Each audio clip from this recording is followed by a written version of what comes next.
What's up, guys? Welcome back to another Diesel Dog video. I got another tool haul for y'all today.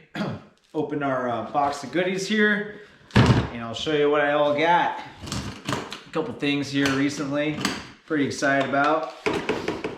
First things first, got a new SnapOn 3/8 ratchet. This is the locking head ratchet. This is the only locking head ratchet I've ever bought in all my years trying it out. Had a promo going on this thing. I don't remember if this is the 100 tooth or the older one. They're all fine tooth, so this big old dog right here, I'm not too concerned with how fine the teeth are. It's pretty, it's pretty sensitive, so we're good there. I guess SnapOn uses another style locking where it's got the little deal you push up and down and over or whatever.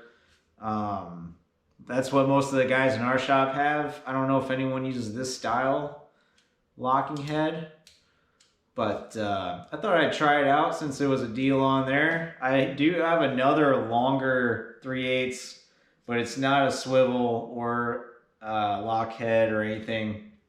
And it's not a soft grip, it's just a straight metal grip. Long one, about yay long. And I use it quite often, but every once in a while when I want to use it, I don't have the swivel. So I thought I'd try this thing, add the swivel to it, and maybe we'll use her in on some belts or tensioners, or barring some engines over might work out pretty well. So we'll try this thing out. I have not used it yet. Usually I like to use things a few times before I bring it up on tool haul or anything, just so I can give a couple side notes on it. But I have not used it yet. I just got it last week. I haven't had a chance to use it. So another thing I needed is a new test light. I bought SnapOn's. It's an LED. I prefer to not have an LED test light. I'd rather have the bulb inside, just because I've been burnt before, where I was using my meter, it was showing 11 or 12 volts or whatever on a circuit. It still was not powering up. I can remember specifically was a Union Pacific truck. The blower motor for the rear HVAC sits right in the middle. It's a 4-door big old cab, Freightliner I think they use, that one was. Anyways, the big unit in the middle that blows all your heat to the back and everything for the people in the back. The blower motor was not lighting up, went through all the circuit and was showing 12 volts. It wasn't until I actually put a test light on it that it was not lighting up the test light.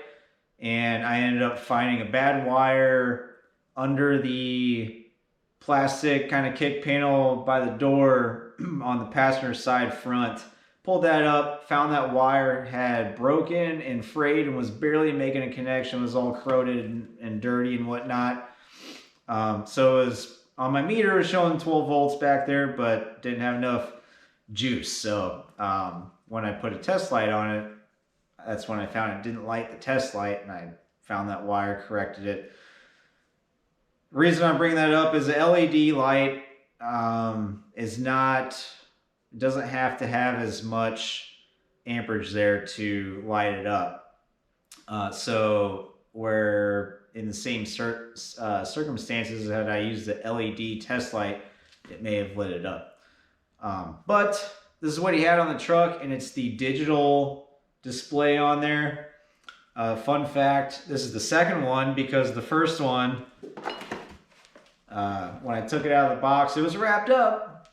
Some of you guys might follow me on Instagram, so I did a little video on it, but it was wrapped up. I took it out, and all it was the body and the lead. It wasn't even connected. It wasn't screwed on. Right out of the box, no internals on the thing, so I had to exchange it yesterday for one that had all the stuff in there. You pay that much money for a test light, you'd think you'd have all that stuff in there, but as far as part number, this is a EECT400G. And then the part number on this thing, if anyone's curious, some people like the part number, will be FHLLX80.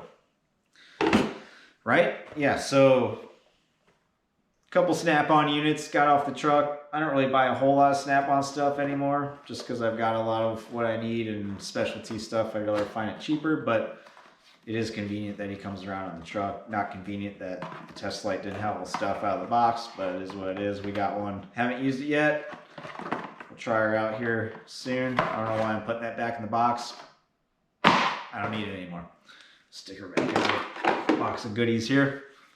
So thirdly, I got a new high pressure oil regulator socket for the 6 liters and now for the bigger international engines. And I'll show you what I mean. So this is your regulator for a Power Stroke 6 liter. And you got your connector there. So they make a special socket to get down in there, go on the end. You can get an extension, a swivel. Usually I have a swivel on here and extension here to kind of come up this way, and I can get my ratchet on there. So I already had one of these I showed in a tool haul a while back. This is a cheap one I got off Amazon. It actually ended up spreading. I got some pretty good use out of this thing. It did end up spreading though, and now it's too loose and it started skipping on a couple of the sensors I tried using it on. I tried bending it back and it kind of worked, but you can see right there, I ground that down the other day to use on a regulator for just a regular International 466. You can see how that thing's doesn't really fit on there too well anymore after mangling it up. But anyways, I had a hell of a time getting this thing out of there, and this thing did not have a notch ground out to where it would clear this straight back connector there. So I ground it down, put it on there. I ended up using a different method just because that thing wasn't working out too well.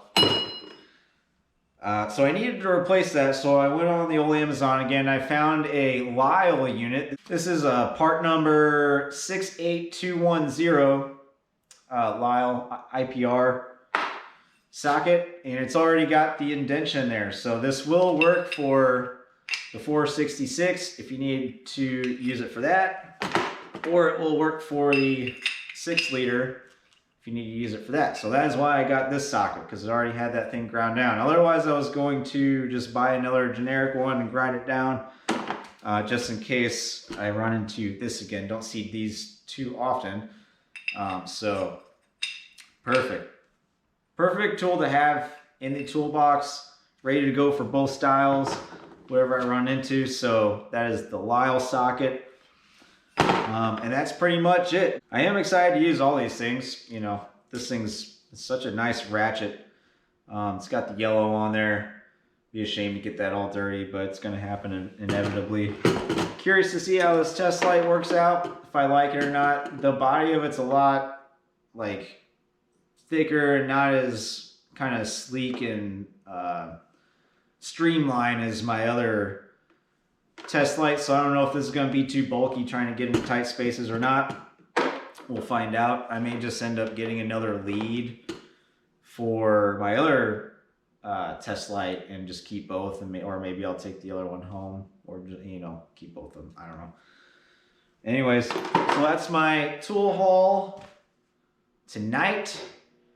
If anyone's got any experience with that test light, let me know down in the comments whether you like it or not. Hopefully I didn't make a bad purchase there. We shall see. I'm sure it'll get some use here very shortly. So let me know in the comments what you guys think. Thanks for watching. I'll see you guys in the next video.